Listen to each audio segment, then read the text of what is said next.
Hello there, welcome to my reaction to Dark Souls 3. People hate this one apparently, by Zero Lenny. The channel I never heard about, but I got recommended it. It got recommended to me yesterday on stream, so I'm gonna check it out. And this is... I'm sorry, I don't know. My body woke up and chose violence, I'm sorry. Anyway, it got recommended to me by people on stream, and I want to check it out. And this is the most recent video. That's where I stopped. God damn it. Even though it's a month old, probably over that, December 23rd. Yeah, a little bit over a month. But it's on Dark Souls 3. It might be, judging by the name, it might be the first video on Dark Souls 3 that... Can I call him Lenny? I think I can call him Lenny, that Lenny has. So I kind of want to see. Because I know that he did a lot of content on Dark Souls 2. I saw a bit...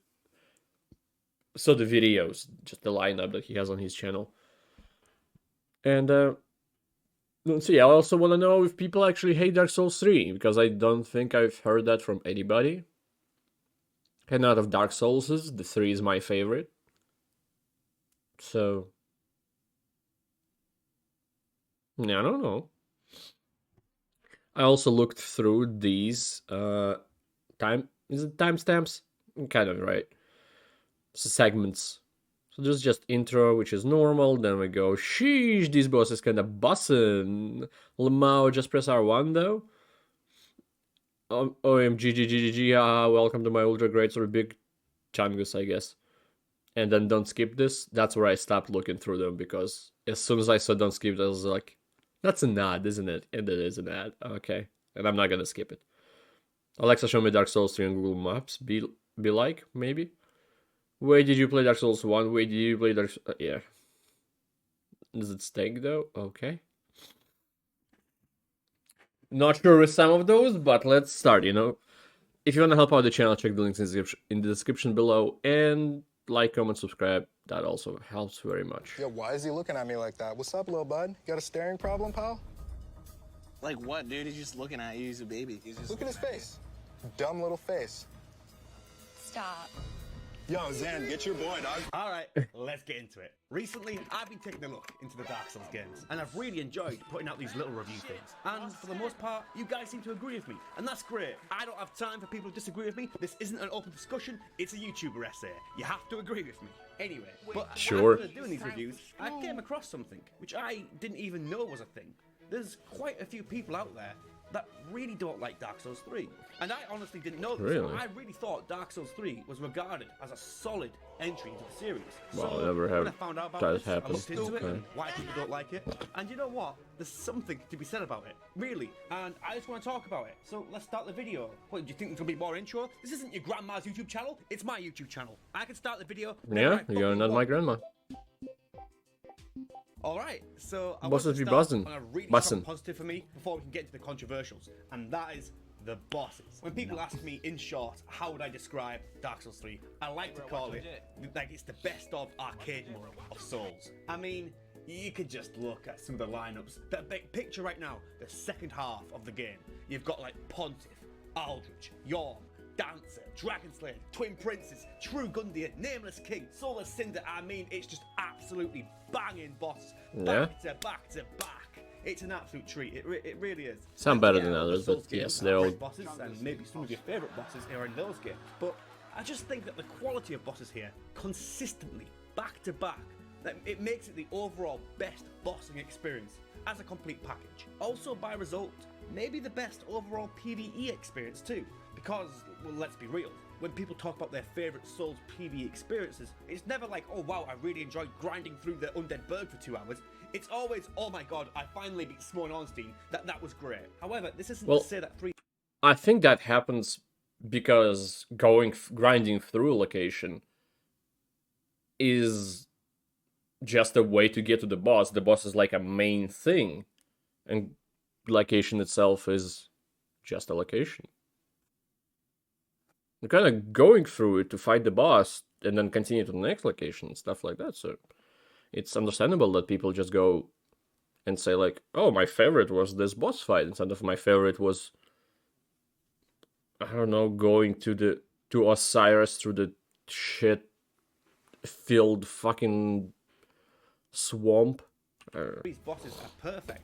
I think there's one big problem here. I think there's just Okay. too many gimmick boss fights here, you know? You know, like Yorm is a gimmick with the Storm Ruler. You've got Wolnir with the bracelets, and you've got Curse Tree. Deacons, to an extent, is a gimmick. I think Ancient Wyvern. You know, there's just like one too many gimmick fights. I mean, that's 5 out of the 19 in the base game bosses. Quarter of them are just little gimmicks. Now, I'm not saying they are bad bosses. I think Yorm is a gimmick fight, and I think that's still pretty well done. But yeah, maybe just a bit too much. Overall, though, I would say it is the best. I disagree a little bit, because the gimmicks are different. If the gimmicks were repeated, then I would say it's too much. But 5 out of 19 bosses being gimmicky, it's alright.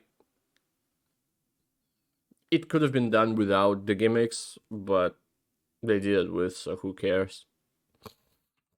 Boss package, and maybe by proxy, the best PvE experience. But Nice now timing we on get that to the one. controversials, because to fight these bosses, you will need. Yes. Now this is the big one. It's a huge point of contention for a lot of people, and I don't think anyone watching can deny that Dark Souls 3's combat is quite simplified. You look at Dark Souls 1, and you've got the power attacks actually kind of have a place there because of the noticeable damage increase. You've got Dark Souls 2, and well, everything's just fucking slow there. But I suppose you've got the whole Chungus Reddit moment of power stance to ultra great swords for people who just want to grill for God's sake. But then you got Dark Souls 3, and what do we got? We've got R1s, and we've got a lot of them. Any person who's spent some time in this game will tell you that just spamming the light attack for your attacking option is the way to go. And this isn't just a mechanical preference or anything, it's just plainly better. Nice. Take this for example, okay, so we're going to try and open with a jumping attack and then maybe try and follow up with a heavy attack. We get hit, but whatever. And then you've got the Chad R1 spam, which is even better damage because of the more frequent hits. Plus, you don't have any commitment to any of the attack animations and such. They're light attacks, you can get them straight out. And on top of the R1 spam, you've got another spammy, overpowered move, the roll. I've talked about the whole block versus roll thing. Go back to my Dark Souls 2 review and the adaptability thing if you want to see that. But the roll is an no, amazing block. defensive choice. And here, they've Dodge only, gang, rise up. Never block. made it super Die for spammy, no reason super sometimes, but safe, so many invincibility frames, and there's very little drawback. So when it comes down to it, players are obviously going to choose the path of least resistance and choose the most comfortable options. So a lot of players will eventually just fall into spamming R1s and rolls to get through the game. This is, yeah, maybe not the most interesting and diverse combat. However, and this is a big however, I'd like to put my idea ahead and what I think about it. And you know what? I think it's a very fair response. And you got to hear me out here. You know, I'm trying to. let's take a really good boss, for example, like Pontiff, for example, right? Maybe in the other games you've got all these extra options for approach, and that's really cool. But then you got this with the R1 spams and the roll.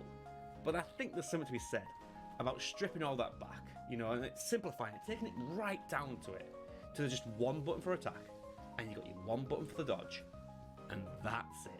You just lock it down. Well, you have Nice the and tight. movement, you have your Even targeting. with the combat being basic like this, Pontiff is still a really intense fight. The simplicity of that makes the fight snappy, fast-paced, back and forth. You know, what I'm trying to say is that would it be nice to have more options and such? Yeah, of course, that's always nice. But the lack of them doesn't inherently make it bad. I think the bosses play really well if they're spammy rolls and such. There's a lot of enemies with high Pontiff is a weird choice to make a comparison out of, because you can just... You don't have to. Like, there is a choice. It's not like you have to mash R1 on Pontiff. You can parry Pontiff. R2 is always an option. Like any boss, you could go with heavy attacks. Weapon arts is a thing in this game, which have quite a bit of a place, in my opinion.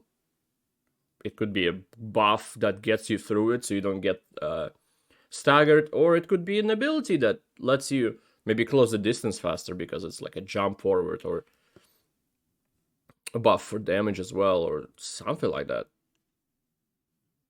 All right. hyper aggression. I mean, sometimes the hyper aggression does seem a bit relentless, does seem a bit like iffy, but you can kind of feel how maybe, yeah, it's spammy, but it was balanced around it in a certain weird way. And yeah, I suppose there is other options like weapon arts, for example. Yeah. But then again, you do a weapon art like this and you see that damage, and it's like, what's the fucking point? I could just spam R1s for the Depends on the damage, weapon art less and the damage, weapon and less itself. stamina. You're using Why wouldn't you? stupid So fucking you've got this combat, but it kind of doesn't matter because it's all conveyed through your build. You might not be able to spam R1s and rolls because you're using a great sword and like heavy armor. Thing is though, like the combat, the builds are heavily weighed to one side. Just simple, good old melee. Here's an example which I'm sure quite a few of you can relate to. I find this spell early on, like, oh okay, this looks really cool. Or maybe I'll try and like lean my build into this. So you invest levels into this, which is quite a lot early on. I mean, this could have been quite important other level ups, but it doesn't matter because you got this cool spell now, and finally, after all that, you get this.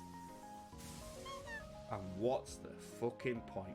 Just get the sword, press R1, jobs are good. And yeah, Hey. I do agree with this criticism. I also You say that while parrying and then doing this. Forgot the name of the attack. A riposte? think that melee combat is the way to go because it is I think R1 you miss though, out on so a lot I'll of give you cool that. combat interactions by playing at a distance. But magic is often relegated to just making melee better. And that's a shame.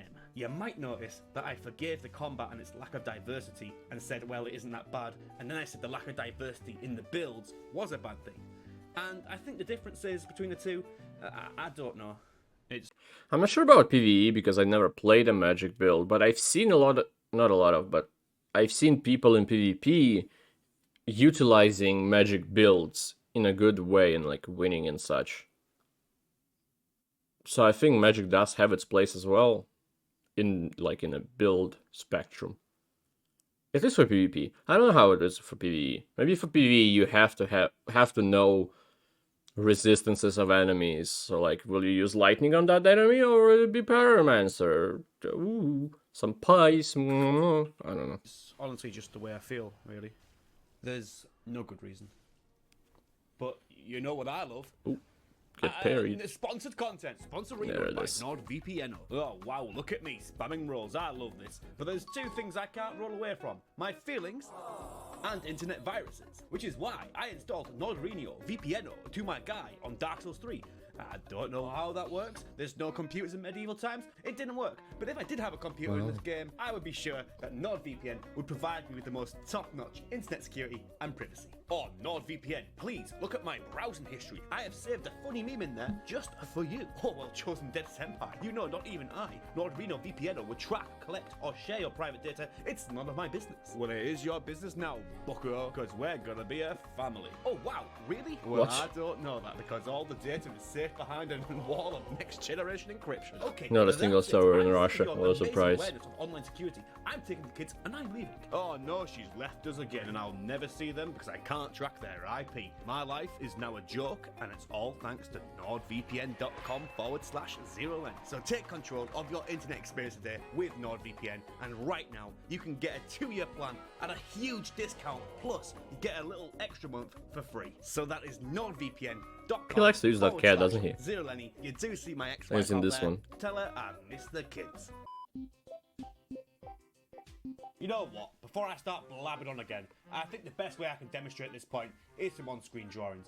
I'm not good at drawing, I'll be using paint, so shut it up. I don't want to hear any complaints. Right, so what we're going to be doing, we're going to be drawing some maps. Oh yeah, they're all going to be from memory, but hey, I'm sure my memory is pretty good at these games. So what I want to do first, start off with Dark Souls 1. So, what we got this here, Firelink Shrine. Oh, look gorgeous, that doesn't it? And then you go, boom, go Undead Burg. Then you got the lower kind of, you got the lower kind of Undead Burg where the Capra Demon is. But that also links back here, because you got the little shortcut. And then you're going to start going to the depths. But before you go to the depths, there's another shortcut that goes back here. Oh wait, I forgot also, in the Undead Burg, you've also got that shortcut going back there. You can see this. All these little connections. That's great. Whoa. I'm going to keep it short so I can get around to Dark Souls 3. So, okay, Dark Souls 2, you got Majula. And Majula has got teleportation from the go, which I don't like. But it takes it quite interesting in all honesty, because it goes off in 4 different ways, It goes off to like the Forest of Fallen Giants, then you've got... I remember also Extreme map much better than 1. And I don't remember 2 pretty much at all. I played 2 only once. I forced myself, because I was playing with a friend, I was able to fucking play it and we beat it, but that's about it. Got like, you know, Brightstone Seldora here, then you got the Iron Keep up here, and then I suppose down here's the gutter. So it goes off in these 4 different directions, and then once you get the big 4, it then goes quite linear, which is a good thing. You know, then you've got Dreamlight Castle, Shrine of Mana, best fucking place in the whole entire series. Then you've got, you know, Untended Graves, where fucking what's it called, Velstout. Then you've got, you know, it goes on. It's quite linear. But here's Dark Souls 3, and this is, oh god, this is where it gets bad. You've got, you know, Firelink Shrine, and you go straight line, straight away. The only place you can go is High Wall. And then you go Undead Settlement. And then you go Road of Sacrifices. Then you go Fire and Keep, but hey, no wait, no, you can go Cathedral, but this is, you can have to do that. And then you go Carthus. And then you go Irithyll. And, you know, actually from here, from Irithyll, you can go to Analondo, but also, obviously, you can go to Irithyll Dungeon in the Preferred Capital. And actually, I suppose you go to Analondo here after Irithyll, but then it teleports you. Boom! You do all the big. It teleports you, and you go to Dancer, which technically I suppose is right back here. But it's one time only, so it doesn't count. Matter. You know, it's a teleport. It may as well just go right here. It may as well just put you right there. There's Dancer. Okay, there's Super Big High Wall. There's the Twin Princes, and there's Solar Cinder. Oh my fucking god. Oh Jesus Christ! You know what I mean? What? This is, I mean, I hate teleportation right from the go. But Dark Souls 2. Especially when the game started with that on players, they didn't need to think too hard about the game world. Yes, that's what I think as well. That you can TP from the beginning of the game anywhere you want to every bonfire that's open, which I find good.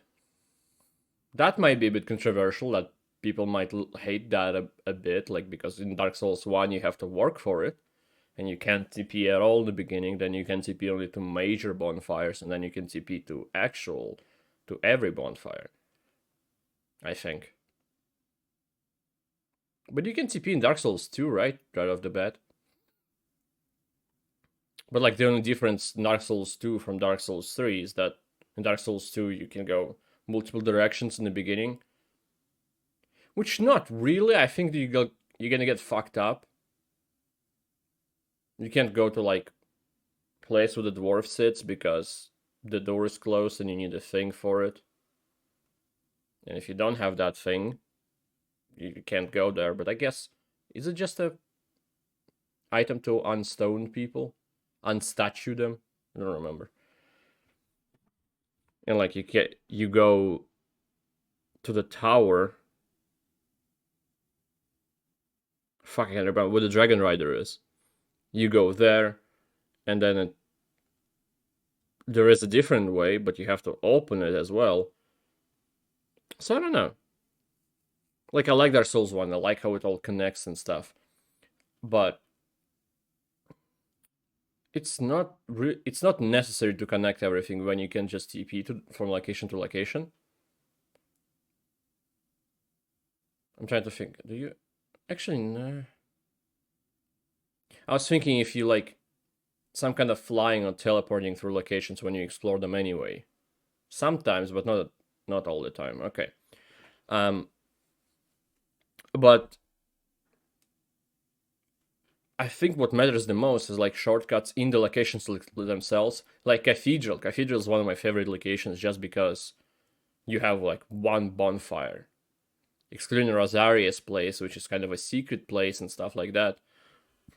You have one main bonfire. And from there it just splits up into shortcuts that are locked in the beginning, but then you go outside, you go through the thing. Ooh, a shortcut. Like, you drop a ladder that is in the same way from the bonfire, but still, it is a shortcut. Then you go through... You go a little bit, and then come back through the door, and like, opa! It's a shortcut! I don't know why I said opa, but it's like... It's a Russian thing. Whatever. To its credit, did it quite well. I fucking hate this. I just want to say that the main thing that counts for me, at least, is the locations themselves and not how they connect to other locations. If the locations itself, shut up, is nice, like, has its own shortcuts and not just you go there, there's a bonfire, and then you go there, there's a bonfire, and then you go there, there's a bonfire. but like at least like there's a bonfire, and you use it at least a couple times because you got like shortcut it, and then you go to another place. Like that's more fun. By the way, look at this. It's just slapped on the side of Irophil. They didn't know what to do with it, so like, oh fuck it, slap it on, baby. Just put it right there. Jesus Christ. I hope you enjoyed my maps, by the way. That was fucking class. That. I bet. I'm not gonna say that he like Mr. Cyrus and that he put like twins there. He added all this thing. When you do get teleported there, which like as a travel mean would not. I wouldn't put it because it's a one-time thing. You just get teleported there and you stay there, and you can't like teleport from there to there. Well, I guess with a bonfire you can, but normally it's not. It's a normal way between all locations, so it doesn't count as like a means of transport. Like he's pointing them as. But like you get to back to that place, and then from there you can go like to the place that he has here. Forgot what the fucking called, where the undead village, whatever. Then you can go to Osiris, then you can go to Twin Princes. Like High Wall of Lothric, it does connect to a few places besides just one. And I think adding them here is a bit off. That's whatever. Oh, and also, I don't think it was slab, because you don't go like from Irophil, and then randomly all the scenery changes, and it's all of a sudden it's just a fucking giant underground capital. No, you go to Irophil dungeon, which makes sense to have a dungeon in a city, because if it's a city, there will be people that there will be criminals, so you put them in a dungeon. It makes sense. So there's a dungeon, there's a prison, stuff like that. And then out of prison, you go lower and lower and lower, and then you find the profane capital. I think it's pretty cool.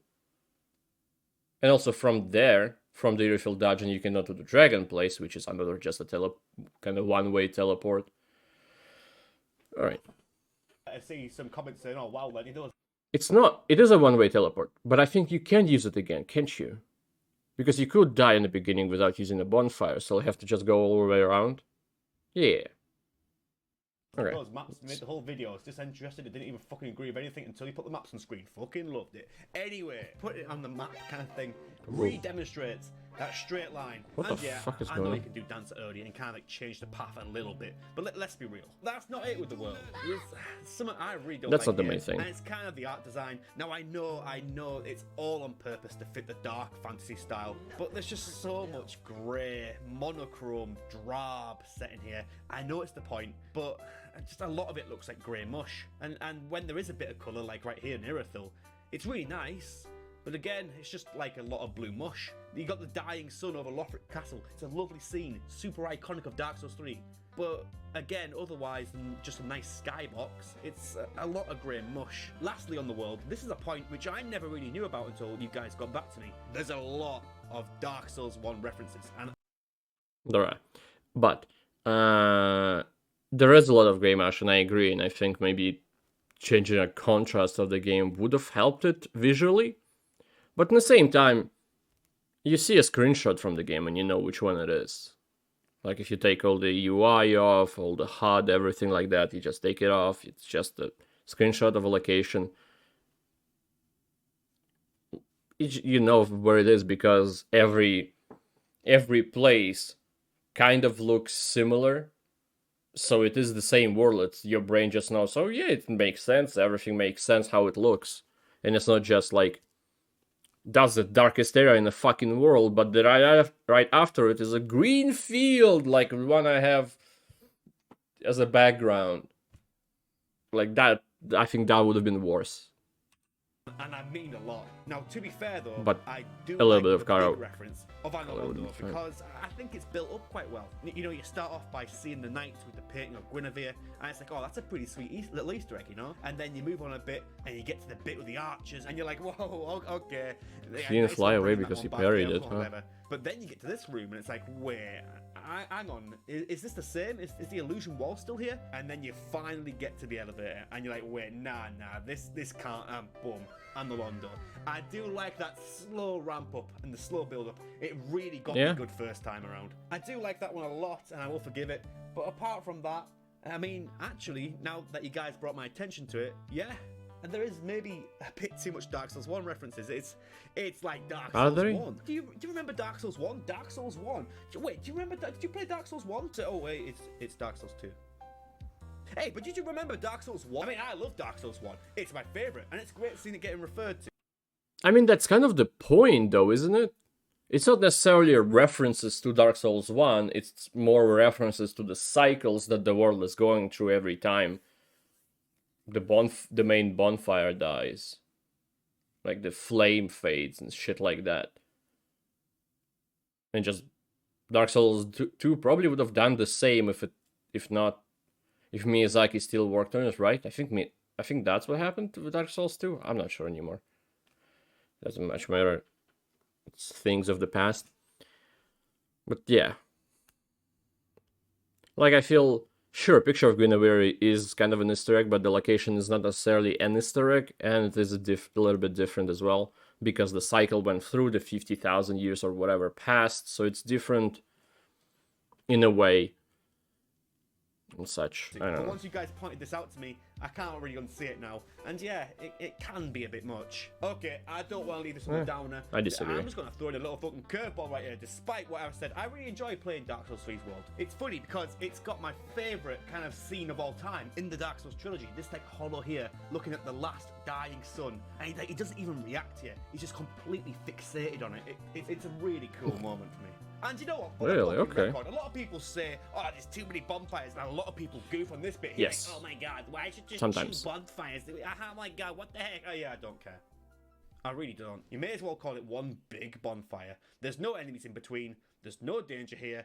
It may as well just be one big fat bonfire. Why not? It only takes 5 seconds to run across anyway. Ah, fuck you. I feel like there were two developer teams working on bonfires. One of them made sure that when the boss dies, you get a nice little bonfire at his room. And the other team worked with maps, and it's like, okay, it would make sense to put a bonfire over here on the map. That'll be nice. But to be more honest, it is annoys me how close those two bonfires are. But they both have a use, because you use the archive bonfire to go there, and then shortcut, I think shortcut from the boss, right next to Princess, there's an elevator that is closer to the previous one. So they both have a little bit of a use, even though it's not necessarily a good thing, I guess, but whatever. You know, for this outro here, I've gone back through the video and I've realised, you know, how much I'm ragging on the game. Which Yeah. honestly is a huge surprise to me. It really is. I'd usually be putting Dark Souls 3 up near the top of my list of like favourite Souls game rankings. And seeing all these Well, criticisms the point of the video is might make me second guess that decision now. showing I really its didn't expect this problems. when I started the video, and if anything, I'm quite glad I was open up to some criticisms and suggestions from you guys. But you know, I really didn't want to end the video in the same way I did the Dark Souls 2 review. The thing is though, despite Oh, I haven't seen that all one, those so I things, don't know. I still absolutely love the game for that. You know, I love all the cool bosses in the game, and that's my main thing. And I'm like, well, okay, yeah, the levels are a bit linear, but I really don't mind. I just want to get to the next boss, you know, boom, bam, no messing around. And yeah, I kind of disagree that the levels themselves are a bit linear. Like, it is like from point A to point B, but the way to get them, like, in the swamp, you have to turn off the fires, and even though I played multiple times through the location, I find two, and then I need to go for a search for the third one, and then that gets annoying. In the dungeon, there's a lot of things, and if you want to get all the items or just explore the location themselves, they are quite big, and quite a lot of things you can find there, and find, like, items in different locations that will help you find items in these locations, like the keys and such.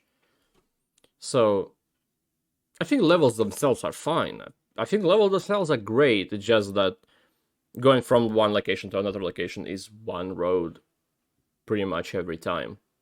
I know the levels are important. I mean, just like, you came in the location through the entrance A. How do I combine entrance and exit? To the hole A, and then you have to leave it to the hole B, and outside of a couple locations, like Wall of Lothric, that's it. There's just A and B that connects to different locations. And that's the only kind of problem I have. And I But absolutely agree. actually, no, I It makes the have. bosses and overall game I would more agree rewarding. with But it just doesn't wholeheartedly. speak to me as much as just wanting to do big cool fights. Before I end, I just want to say, when I closed out my Dark Souls 2 video, I got a bunch of comments saying, oh well no, come on now, it don't say it's just preference, you've got to critically look here, and you've got to analyse what's the best. And No, really. I'll tell you what is the best, enjoying whatever you do in your spare Yes, time. I If anything, agree. I just feel sad for some people who are purely forming their favourite games and opinions because some like sweaty YouTuber on the internet Yeah. like me has said so. I mean, That come is on now. It stupid. doesn't have to be a critical science. Despite everything I've said in the video, I love the simple combat. It's snappy. I love the world. It's linear, but fuck it. I don't mind. It's a good boss rush. There's a lot of Dark Souls 1. I fucking love Dark Souls 1. It's great. I didn't even bring up other stuff like PvP, which for a lot of people is their main gripe. And honestly, it doesn't speak to me. So I was like, what's the point in bringing it up? I don't really care. Not at Yeah, all. same. I'm not a It doesn't PvP even person. factor in how I think about the game. And that's what it all comes down to in the end. For me, Dark Souls 3 absolutely shines because of its outstanding qualities in the areas which I care about. Yeah, the PvP sucks. The world and story kind of sucks. I don't care. I still love it. I feel like you can say that World of Story sucks of Dark Souls 1 as well. Like, it's not told that much. I think maybe in Dark Souls 3 it's told more. Even without reading items or watching Vati Vidia's video, you just get the sense of what's going on, what you have to do, and where you have to do it. I think the world and story is fine. The gameplay is the main thing of these games, always. That's why there's little to no cutscenes in locations and such, and stuff like that. Just cutscenes are resolved? Kept for something very important like a boss. Or a death of a boss. It's just cool. You just get in the game and you play. That's it. And it also annoys me the way he's not the way he said it. I mean, the same thing annoys me that annoys him is that like somebody will play a game or watch a movie or do something, do some kind of media, and then instead of being like, I like it, I enjoyed it, okay. People will be like, okay, I have to find a review. Let's see if, I don't know, my favorite YouTuber did it. If not, then I'll find somebody random, and then you listen to them, and it's like, you'd listen that they'll say that the map sucks, and he would be sitting there, they would be sitting there, and just think, I kind of like that, but now he says that, yeah, Dark Souls 1 was different, and because this is different and he says it sucks, yeah, I'll change my opinion entirely based on that one sentence. It's just, why? Make your own opinions. It's not hard. Like what you like. You can call it a guilty pleasure if that makes you happy. If you like Dark Souls 2, that's a guilty pleasure. But, yeah. Anyway, this is a great video. I liked it. It's a good Dark Souls 3 review. I think going through, saying some good things about it, saying some bad things about it. Maybe if you like count them all, it's gonna be about neutral. At least it felt like it. Like he didn't praise the shit out of the game and neither put it down as low as he possibly could. So it's very neutral. It's very interesting. It's nice. Nice little dive, little 16-minute dive into what Dark Souls 3 is from a perspective of I guess a series veteran? I don't know. I don't know if he's a veteran. I don't know how to count it because it's the first video I see. I know he played Dark Souls 2 and I guess he loves Dark Souls 1 as well, judging by this video. I don't know what else he did. I don't know how long he played it. And that he played it here for the first time. I don't know if he played Dark Souls 1 when it came out, and I was waiting for this one to come out and never played it. That wouldn't make sense. So he might be like a newer... He could have put a lot of hours into Dark Souls series, but hasn't started playing it a long time ago, like a lot of people did. So I don't know. Anyway, oh my lord, it's 34 minutes. Thank you anybody who watched this video that I made too long. I appreciate it a lot, and I hope to see you next time. Goodbye. Have a great life. Because one of us has to. Like what you like. Don't fucking listen to stupids on the internet. Please. Bye.